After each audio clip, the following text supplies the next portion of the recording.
What do you make of the circus that is the Donald Trump sort of court case and the court hearing yesterday? It was quite remarkable, wasn't it? Oh, Mike, circus is exactly the word. I mean, talk about this whole sort of farcical process. Here you have Trump. We know that this has been hanging over him for sort of, months and years, this sort of various potential indictments coming his way. He predicted he'd be arrested because he knew obviously what was coming down the line. And here we go. He's in court, theatre, 34 apparent felonies. He'll go and fight them now. He's going to spend the whole time defending himself across the country. And I don't think Americans will be any the wiser at the end of this process. I don't think he will be any wiser. However, it's quite clear that he intends to use this as a big campaigning issue, and it may well help him gain more prominence politically. Well, it's very much working in his favour at the moment, it seems to me. And I think without even asking anybody what side they're on, most people were quite surprised at how weak the case appears to be, and why on earth this man, who is, Alvin Bragg, has brought the case is very clear. He's done it because he wants to bring Donald Trump down, which was his stated intention when he was running for office. Well, he's not going to bring Donald Trump down with this, and that's the perversity of this. I can't see how Alvin Bragg could possibly think he's going to bring Donald Trump down, because the common consensus among any commentators, legal commentators, is that the charges are so minor. Yes, they're real. I mean, we shouldn't pretend that there is, no case to answer here, but they're charges that will be resolved by fining somebody rather than any jail time. So what exactly are they trying to achieve by this? And, if there is more stuff coming down the line, for example, the Georgia election tampering, other cases that might be more significant, should they not have waited for that rather than rushing into this whole process now? Well, I mean, unless they're very clever, which I very much doubt, they could be using this, I suppose, as a setup so that, if he wins this, he thinks he's got away with something, and then they hit him with something a bit more serious. But it would appear that that's not the case, because the next court hearing is not until December. Well, exactly, and that's what's so mysterious about all of this. Look, again, I don't think anyone should make any excuses for law breaking. I think, most people, when presented the evidence, would suggest, Trump may well have done what he'd been accused of. But the question is, number one, does this warrant the circus that's emerged? Number two, is the timing correct on this, and should it not have worked better? And number three, there is a theory doing the rounds that the reason this has been put forward is indeed to, if you like, have Democrats promote Trump, because it's going to be far too weak to wound him. It'll add to a sense of grievance among his supporters, and it will actually knock out, potentially more sensible Republican candidates who will be, kind of facing wounded, sort of vindicated Trump in this whole process. But as somebody I was speaking to last night in America said to me, it's a very dangerous strategy for the Democrats if they want to end up with Trump as the Republican nominee, because if it is Trump against Biden, anything's possible in a two-man, two-horse race. To wit, Biden could trip over, fall down some stairs, mistake somebody's identity, say the wrong thing. Any number of things could happen to him, and that would give the White House back to Trump.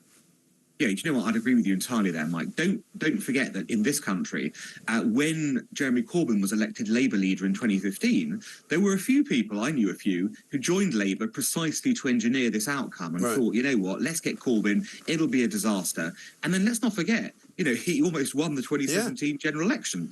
And, we could have had a disaster on our hands. So you're quite right. This is a potentially dangerous tactic to use. And while it may look sensible for Democrats to say, oh, Trump's the weaker candidate right now, you never know. Politics is a long time. I mean, Biden might keel over and die. Anything's possible. Yeah, well, indeed. And it's not a million miles from the truth. Let's just have a quick look at what Donald Trump had to say last night. He made a big speech at Mar-a-Lago, his home in Florida, which was raided, of course, remember, by the FBI last year.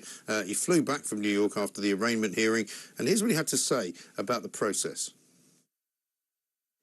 And this is where we are right now. I have a Trump-hating judge with a Trump-hating wife and family whose daughter worked for Kamala Harris and now receives money from the Biden-Harris campaign, and a lot of it. I mean, it's hard to disagree with Donald Trump that this is a witch hunt, isn't it?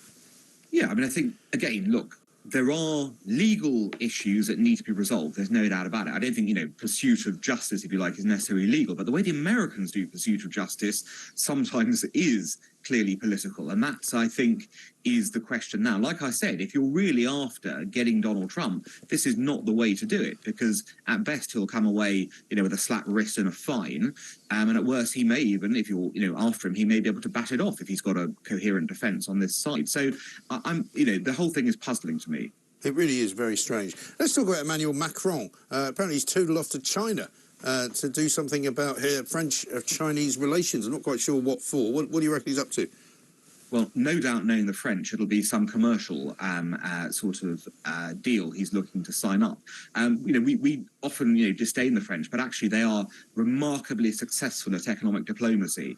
They are able to insert their businesses and other activities into other countries very well. And my feeling is that for all Macron saying, "I'm here to calm relations and to tell Xi to be with the West," I would not be unsurprised if there was a commercial reason to him going as well. Yeah, absolutely right. I mean, he's not in a good place at the moment domestically, is he? I mean, things in France probably couldn't be worse. But then look at the effects it had on our travelling to France just last weekend, where, everyone was blaming Brexit for it, but clearly the French are still sort of punishing Britain for leaving the EU.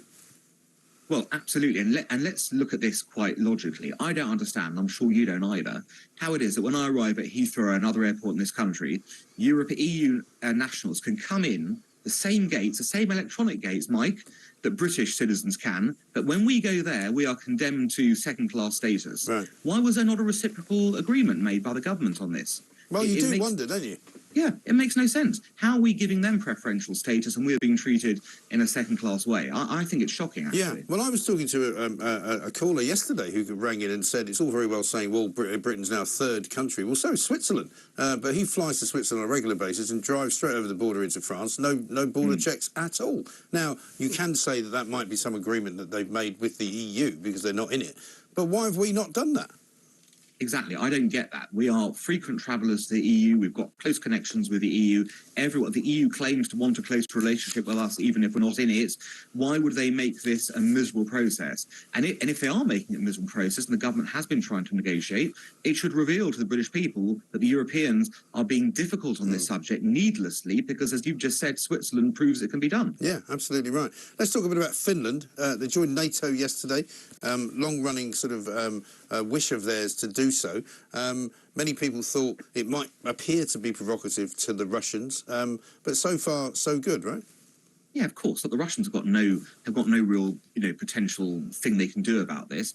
The reason the Finns are joining NATO is because they've realised that if you're not a NATO member and you happen to be bordering Russia, the Russians can roll in any time. So from their perspective, it makes perfect sense. And you've got to remember, Finland has been a neutral country essentially for 75 years. It has to be something pretty dramatic to change your view over that period. And clearly, Putin invading a non-NATO neighbour in Ukraine, unprovoked, has shown the Finns they need some collective security. And again, Putin's the author of his own misfortune. He moans about NATO being on his borders, but he's done more to expand NATO's power than anyone previously. Indeed. And you and I haven't really spoken about Ukraine recently. What's your view of how the rest of this kind of period of the next few weeks and months pans out? Well, as we know, there's bitter fighting in Bakhmut. That sort of seems to be street-to-street sort of fighting, which the Russians are very slowly winning, but at a huge cost. The Ukrainians are bleeding them, basically. I think the figure is anywhere between 5 to 7 Russians are being lost for every one Ukrainian. Yeah. And this is, not good going for Putin. He needs successes. He's not getting successes. But, we're waiting for spring offensives to occur, which haven't started yet, even though spring has started. So, in reality, the war seems to be rather stalemated at the moment. Yeah. But is there a peace deal in any way foreseeable? I mean, can you even imagine what it would look like? Not right now, because for a peace deal to work, essentially, the Russians have to accept they're losing, and it's better for them to sue for peace than to keep on fighting. Putin can't accept he's losing, though, because if he accepts he's losing, he's toast. You can't bring your country into war, for over a year, bring these sanctions, have your elite, kind of kicked out of the West, and then go, sorry, guys, it was only a joke. I'm going to, kind of do this. He's in an impossible situation. Ultimately, Mike, I think this only ends with Putin being carried out somehow, either in a coffin or, shipped off to a dacha somewhere in exile by his own circle. But I can't see that happening right now. No, indeed. And finally, he says he's not coming to the coronation, but apparently Joe Biden, breaking news, will visit Northern Ireland and the Republic from April the 11th to the 14th to mark the tremendous progress since the signing of the Good Friday Agreement 25 years ago. That's coming out of the White House this morning. That's next week. Yes, well, how wonderful for him to pop in for a week and to sample some local delicacies. I suspect this has probably more to do with American electioneering than anything else. The idea that obviously the Irish constituency in the US is significant. Biden himself, of course, comes from Irish stock.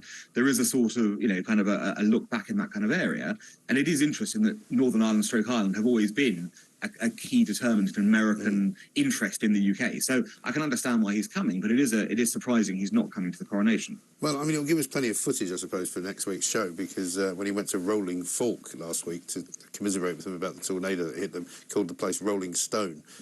So who knows what he's going to call Belfast. You can put a sweepstake on and see what happens. Exactly right. Good to see you. Thank you very much indeed, Alan Mendoza there, Executive Director of the Henry Jackson Society.